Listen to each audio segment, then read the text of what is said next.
Estamos de volta com o Jogo do Poder, hoje recebendo o líder do PMDB na Câmara dos Deputados, deputado Eduardo Cunha, com a participação do jornalista Walter Diogo. Deputado Eduardo Cunha, a economia apresenta indicadores pífios até o presente momento. A balança comercial brasileira apresentou um péssimo resultado, pior dos últimos anos. A produção industrial caiu, não é expressiva. A economia cresceu 0,9% no ano passado. Ou seja, temos um conjunto de indicadores que não são animadores. Bom, se a economia não for muito bem, há observadores políticos que acreditam que a presidente Dilma terá, num quadro de economia ruim, dificuldade brutal para se reeleger. Qual é a sua avaliação? Eu acho que o debate político está presente nas nossas cabeças sempre e na mídia bastante. A economia, realmente você tem razão, o desempenho da economia no ano de 2012 não foi esperado, tanto que as projeções todas dadas pelo ministro da Fazenda não foram cumpridas, foram sendo ajustadas no decorrer do ano. Ocorre o seguinte, que o mundo passa por uma crise. Nós estamos vivendo a crise do euro na sua plenitude, que nós tivemos assim, Espanha, Portugal, Itália, Chipre, Grécia. Os Estados Unidos tiveram um período que tiveram uma estagnação, começaram a retomar. Agora vão ter um período recessivo pelo problema do orçamento fiscal lá, que não foi prorrogado, não deram autorização de aumento de endividamento. São reflexos mundiais que afetam a economia brasileira. Afeta. Mas em 2008, na verdade, quando houve essa crise mundial, o Brasil, com as desonerações, com a política de fomento ao crédito interno, conseguiu sair da crise. Houve em 2009 um crescimento de 7,5%. Ano passado, se concedeu as mesmas isenções, se desonerou o IPI e o Brasil cresceu 0,9%. Ou seja, essa arma já não consegue combater esse problema. Você é o mesmo remédio. Me permita complementar aqui essa informação dele. A Índia, a China, a Rússia cresceram no ano passado 6% a 8%. E o Brasil 0,9%. O Brasil não mudou ninguém da equipe do governo. Teve resultados bem ruins e não mudou ninguém. Continuou com a mesma equipe, sem fazer uma meia-culpa. O senhor acha que está na hora de dar uma mexida nesse governo ou não? Como é que vai ganhar a eleição com essa equipe? Em primeiro lugar, a eleição é uma coisa, a economia é outra. Eu acho que a economia tem influência na eleição? Tem sim. Agora, qual é a parte da economia que tem influência na eleição? É aquilo que está sentido no bolso da população, em geração de empregos, em renda e aquilo que a gente chama no popular, dinheiro no bolso do povo. Se o povo tem condições de consumir, tem condições de ter melhor condição de vida do que tinha, você pega vários exemplos aqui. Nós estamos vivendo um momento que você tem 1,5 celular por cada habitante no Brasil. Você está vivendo um momento aqui que você tem poucos brasileiros que não têm acesso à luz elétrica. Então você tem indicadores positivos, indicadores sociais, pessoas que saíram do livro da miséria, a nova classe média, aeroportos lotados, filas de aviões, filas de shopping. Então o Brasil tem um crescimento de um lado que tem que ser medido no bolso da população. A economia tem indicadores, por exemplo, quando nós tivemos 5% de crescimento, nós fomos exportadores de matérias-primas em número quase que dobro de produção do que tem hoje sendo exportado. Isso gera percentual de crescimento, mas não gera nenhum benefício diretamente para a população brasileira. Então resta saber que crescimento que precisa para influenciar na política e que crescimento está sendo perdido, tem que ser examinado com atenção. Você pega, por exemplo, o volume de construções do Minha Casa Minha Vida. Esse volume de habitações construídas gera um emprego direto. O número de pessoas que foram para a economia formal sair da informal. Isso explicaria, em parte, o que aconteceu no passado, com o desempenho da economia é muito fraco, mas o desemprego ficou em alta? O desemprego ficou em baixa, né? Que a geração de emprego ficou em alta, e a renda aumentou muito. Exato. Então, no momento da eleição será outro. Você citou o exemplo de 2008. É claro que há uma diferença grande entre hoje e 2008. A diferença grande que nós temos de hoje para 2008 é que em 2008 os países que estavam comprando matérias-primas do Brasil estavam em crescimento elevado. A China reduziu seu crescimento. A China coloca um estado do Rio de Janeiro, na zona rural, na zona urbana, por ano, de população. Tem que ter infraestrutura para 20 milhões de pessoas por ano. E tem shoppings vazios, ruas vazias. Não tem renda para aquela população. É uma mão de obra escrava, é uma mão de obra que você tem a exploração com custos baixíssimos para o produtor, que com o tempo vai sendo corrigido. Então, tudo isso influencia a nossa economia. O que vai acontecer na política em 2014 em função da economia ainda é uma incógnita. O que vai acontecer com a economia brasileira vai depender do comportamento do resto da economia mundial.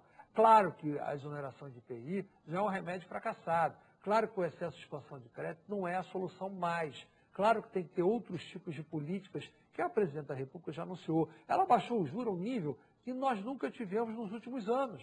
Nós estamos com a taxa Selic a 7,25% ao ano. Mas aí com isso a inflação começa a crescer um pouquinho. Não é por causa da queda de juros, senão os Estados Unidos teriam tido uma inflação a maior do mundo, porque a taxa lá está negativa há muitos anos em recessão. Por que a inflação lá está alta? Inflação é alta continuada de preços. Os preços estão aumentando e os custos estão aumentando.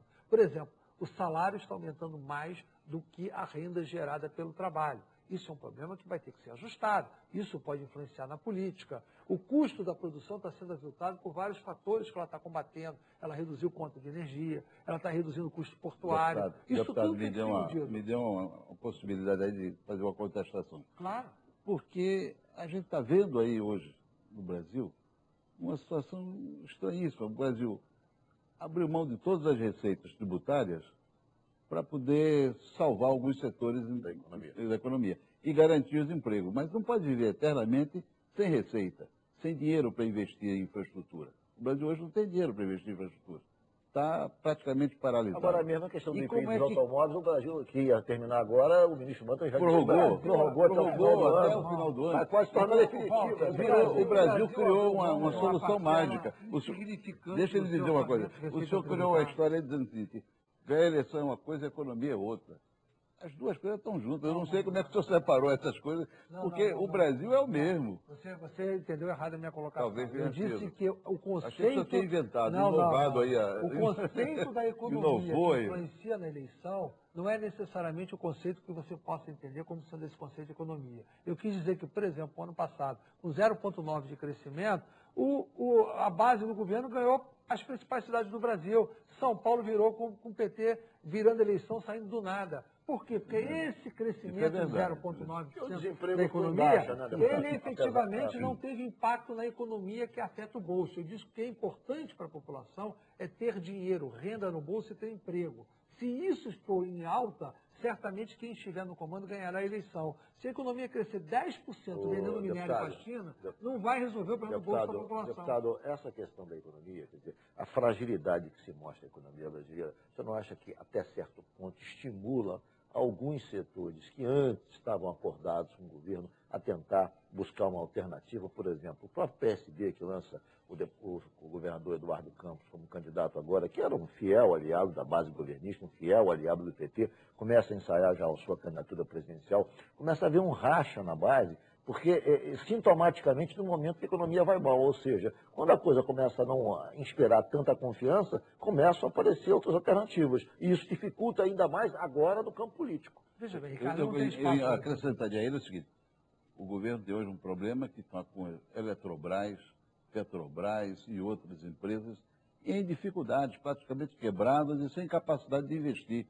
Como é que vai entrar numa campanha? Agora, vamos falar de política, que você está falando. Em política não tem espaço vazio. Ninguém disputa eleição sozinho. Toda eleição tem tido, desde a eleição do Lula, o PT de um lado, o PSDB do outro, e alguém ocupando o centro. 2002 foi Garotinho com Ciro Gomes. 2006 foi Heloísa Helena.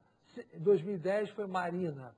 Sempre tem alguém no centro ocupando um espaço que não seja nenhuma alternativa nem outra. Você tem, em 2014, o mesmo quadro. Você vai ter o PT com a Dilma e os seus aliados, vai ter o PSDB com a Aécio, e no meio do caminho você pode ter a Marina, pode ter o Eduardo Campos. Isso é a mesma coisa, por isso que sempre teve segundo turno. O Lula, no auge da popularidade dele, tendo levado a Dilma pelos braços, mostrado que ela era a razão do bom governo dele, teve segundo turno. O Lula, na sua reeleição, teve segundo turno, haverá segundo turno. E é claro que vai ter esse meio do caminho, governo, PSDB e meio do caminho. Eleição é momento. Há fatores no momento que podem mudar uma eleição. E esses fatores só no momento eleitoral. Hoje nós não vivemos a eleição. A eleição é vivida por nós, políticos, e pela imprensa. Pela população, a população não está plugada em eleição. Sim, no seu momento de decidir, a população vai avaliar eu vou trazer a questão, avaliar tudo. Eu vou trazer a questão para o Rio agora. Como é que o senhor está vendo esse divórcio entre PT e PMDB no Rio. Na verdade, Não, o PT já começa a lançar a candidatura do senador Liniberto Ele é um otimista, é um otimista. Do governador Pezão, ou seja, eu defendo a família. Eu Ele é defendo a família, otimista, como Ricardo, defendo a não tem família, jeito. eu acho que o casamento vai ser mantido. Acha que vai ser mantido, mesmo com duas candidaturas? Não haverá duas candidaturas, na minha opinião. Dentro da base do governo, eu acho que não. Eu acho que esse sucesso do Rio de Janeiro, que saiu do marasmo que estava, justamente pelo confronto com o governo federal, pela briga que tinha antes, acabou com o Sérgio Cabral e acabou por causa da aliança. Todo mundo que fosse dividir e virar confronto, a população vai olhar que não é isso que ela quer para o Rio de Janeiro. Então, eu acho que dentro da base que foi disputar a eleição do lado da Dilma, só terá uma candidatura. O que não quer dizer que não tenham mais candidaturas e o terão. Não será uma nomeação, será uma eleição disputadíssima, como toda eleição.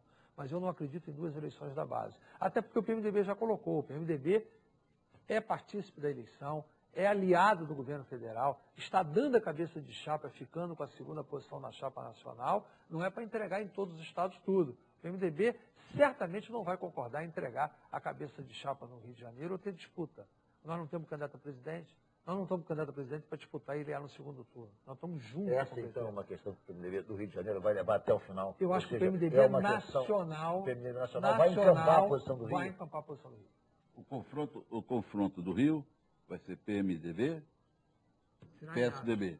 E o confronto nacional, PT, PSDB. Certamente vai essa continuar a ser Ele isso. está dizendo que Esse o cenário PMDB brasileiro. nacional deve colocar como questão fundamental para a aliança com o PT que haja uma candidatura única do Rio, liderada pelo PMDB. Na base liderada pelo PMDB, porque PMDB. nós estamos há 8 anos. Assim como o PT está há 10 no governo e estará há 12, nós estamos há 8 aqui. É natural que a gente apoie o PT na cabeça de chapa nacional e é natural que o PT nos apoie aqui. É uma coisa, é o jogo mais natural do mundo. Não pode só valer. Aqui pode ter uma disputa e lá não tem. Não existe isso em política. Em política tem que ter Você exceção. acha que, tem que que o ceder. PMDB pode fazer essa disputa caso, eventualmente, o candidato do PT esteja, de acordo com as pesquisas, em melhor posição do que o candidato do PMDB, por exemplo? Tudo em política é possível. Eu não afasto nada. Em política tudo é possível. Mas hoje eu diria para você o seguinte, nem sempre você está na frente da pesquisa resolveu a eleição. Se fosse assim, o Haddad não era prefeito de São Paulo. Se fosse assim, a Dilma não era presidente da República. Que o Serra estava com 30%, 40% um ano antes da eleição. Então é possível que a gente veja o seguinte, pesquisa antes, fora do momento eleitoral, não quer dizer absolutamente nada. Deputado Eduardo Cunha, muito obrigado Eu pela que agradeço entrevista. a você. Foi um prazer recebê-lo aqui no Jogo do Poder. Ele é otimista, ele é otimista. Muito obrigado, Walter Não, Diogo. obrigado também. Obrigado principalmente a você que nos acompanhou até agora pela rede CNT de televisão. O Jogo do Poder volta no próximo domingo, às 11 da noite. Muito obrigado pela sua audiência e até lá.